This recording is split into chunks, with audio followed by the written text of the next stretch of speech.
Marcus never expected the cold heiress to show him kindness at 2 a.m. But when Victoria Whitmore discovered her signature had destroyed his life and left his daughter hungry, their chance encounter became a collision of guilt, betrayal, and unexpected love that would change both their worlds forever. Before watching full story, comment below from where you watching. Also like and subscribe for more story. The rain hammered against the windows of the massive Whitmore mansion as Marcus climbed the ladder at 2 a.m., his worn work boots slipping slightly on the wet rungs. His hands were numb from the cold, but he couldn't stop now. The security lights had failed again, and without them, the mansion's alarm system would trigger false alerts all night. Marcus had been working as a maintenance contractor for the Whitmore family for 3 months now, ever since he'd lost his job at the factory. Being a single father to 8-year-old Emma meant he couldn't afford to be picky about work, even if it meant dealing with the most arrogant family in the city. "You're late," came a sharp voice from below. Marcus looked down to see Victoria Whitmore standing in the doorway, her arms crossed. Even at 2 a.m., she looked perfectly put together in an expensive silk robe, her blonde hair styled despite the late hour. She was known throughout the city as the ice-cold heiress who'd inherited her father's business empire at just 25. "Sorry, Miss Whitmore. I came as soon as I got your call," Marcus replied, continuing to work on the light fixture. "This will take about an hour to fix properly." "An hour?" Victoria's voice was filled with irritation. "I have an important video conference with Tokyo at 6 a.m. I need those lights working now." Marcus paused, looking down at her. "I understand, but if I rush this, they'll just break again in a week. You'll save money if I do it right the first time." Victoria was about to snap back when she noticed something. Marcus's hands were shaking, not from the cold, but from exhaustion. His work shirt was soaked through, and there were dark circles under his eyes that spoke of too many sleepless nights. "When did you last eat?" she found herself asking, surprising them both. Marcus blinked, thrown off by the unexpected question. That's not important. I just need to finish this job. Answer me." There was something in her tone that wasn't the usual commanding arrogance. Marcus hesitated before answering honestly. "Yesterday morning. Had to make sure Emma had enough for her school lunch." Victoria felt something twist in her chest. She'd grown up with everything handed to her, never knowing what it meant to choose between eating and feeding someone you loved. "Stay there," she ordered, disappearing into the house. Marcus continued working, confused by the interaction. The Whitmores were known for treating their staff like invisible servants. Victoria, especially, had a reputation for being ruthless in business and cold to everyone around her. She returned 10 minutes later carrying a tray with hot coffee, sandwiches, and soup. "Come down and eat." "Miss Whitmore, I really should finish?" "That's an order." Marcus climbed down, still bewildered. Victoria had set the tray on a small table in the covered patio area, away from the rain. As he sat and began eating, she surprised him again by sitting across from him. "Tell me about Emma," she said quietly. The question hit Marcus like a physical blow. No one from the wealthy families he worked for had ever asked about his daughter. "She's 8. Loves to read, wants to be a scientist when she grows up." His voice softened. "She's the smartest kid I know." "Where's her mother?" Marcus's jaw tightened. "She left when Emma was 2. Said being a mom wasn't what she wanted." The pain in his voice was raw even after 6 years. Victoria studied his face in the dim light. She'd spent years building walls around herself, learning to trust no one in a world where everyone wanted something from her family's money. But something about this man's genuine love for his daughter cracked something inside her. "My father left when I was 7, she said suddenly. "Oh, he was still physically there, but he was always working, always traveling. My mother died when I was 12, and after that, I was raised by nannies and boarding schools." Marcus looked up from his food, seeing her differently. "That must have been lonely." "Lonely?" Victoria laughed, but there was no humor in it. "I learned early that loneliness was safer than trusting people who only wanted our money." They sat in comfortable silence for a while, the rain creating a curtain around their small bubble of warmth. Marcus finished eating and stood to return to work, but Victoria caught his arm. "Stay until it's over," she said softly. "The storm, I mean. It's getting worse."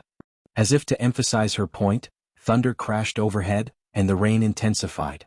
Marcus nodded and climbed back up the ladder, but now their dynamic had shifted. Victoria remained below, handing him tools and holding the flashlight steady. "Why are you really doing this job?" she asked as he worked. "A man with your skills could find better work." Marcus's hands stilled on the wires. 3 months ago, I was a shift supervisor at Morrison Steel. Good pay, benefits, steady work. His voice grew bitter. Then Charles Morrison decided to sell the factory to overseas investors. 600 people lost their jobs so he could buy another yacht. Victoria's blood ran cold. Charles Morrison was her business partner in several ventures, and she knew exactly which factory Marcus was talking about. Her father's company had been one of the investment firms that facilitated the sale. Morrison, she repeated carefully. Yeah. Didn't even have the decency to tell us himself. Sent his lawyers to inform us we had 2 weeks. Marcus's voice was filled with controlled anger. 2 weeks to figure out how to feed my daughter, keep our apartment, maintain her health insurance. Victoria felt sick. She remembered that deal clearly. It had made her company $15 million in fees. At the time, it had just been numbers on a spreadsheet. She'd never thought about the faces behind those numbers. I'm sorry, she whispered. Marcus glanced down at her, surprised by the genuine emotion in her voice. Not your fault. Rich people gonna rich, right? They don't think about people like me. But Victoria was thinking. She was thinking about how her signature was on those documents. How she'd celebrated that deal with champagne while Marcus was probably holding his crying daughter, trying to explain why Daddy couldn't afford her favorite cereal anymore. Tell me about the other families you work for, she said, needing to hear more. As Marcus worked, he told her about the Hendersons who made him use the service entrance and wouldn't let him use their bathroom, forcing him to drive 20 minutes to a gas station. About the Ashfords who paid him 3 weeks late and then acted like they were doing him a favor. About the countless small humiliations that came with being working class in a wealthy neighborhood. With each story, Victoria felt the walls she'd built around her heart crumbling. She'd been so focused on protecting herself from people who wanted her money that she'd never considered how her actions affected people who just wanted to survive. The rain finally began to ease as Marcus finished the last light. It was nearly 4 a.m. and both of them were exhausted, but neither wanted this strange, honest conversation to end. Marcus, Victoria said as he packed his tools. I need to tell you something. Something in her tone made him look up sharply. The Morrison Steel deal, my company was involved. I signed those papers. Her voice was barely a whisper. I helped destroy your life and I didn't even know your name. Marcus went very still. What? Whitmore Industries was one of the investment firms that facilitated the sale. We made $15 million while you lost everything. Tears were streaming down her face now. I'm so sorry. I'm so incredibly sorry. Marcus stared at her, his mind reeling. The woman who had just shown him more kindness than he'd received in months had also been partially responsible for the worst period of his life. You knew, he said flatly. This whole time you knew. No. I swear I didn't realize until you mentioned Morrison's name. Marcus, please. But he was already walking away, his tools clattering as he threw them into his truck. Victoria ran after him, her bare feet splashing through puddles. Marcus, wait. Let me make this right.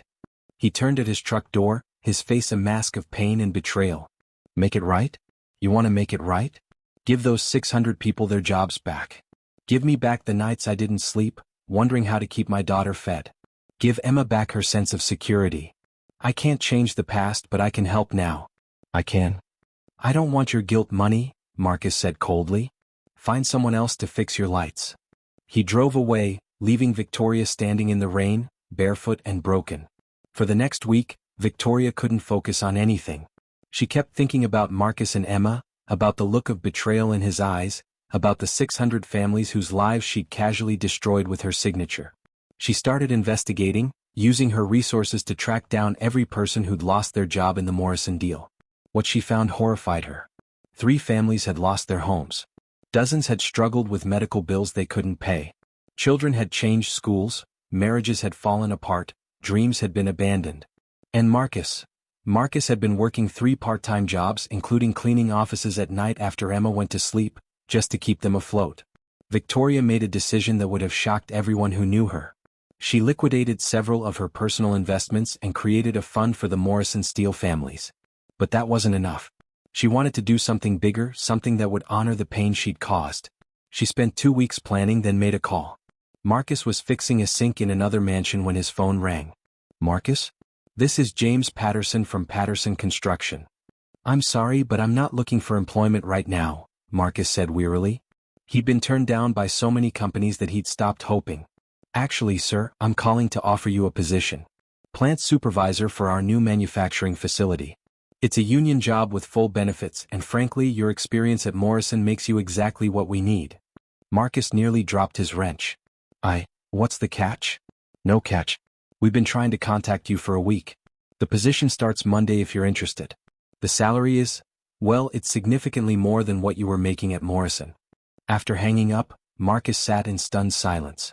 Jobs like this didn't just fall from the sky, especially not for someone who'd been unemployed for months.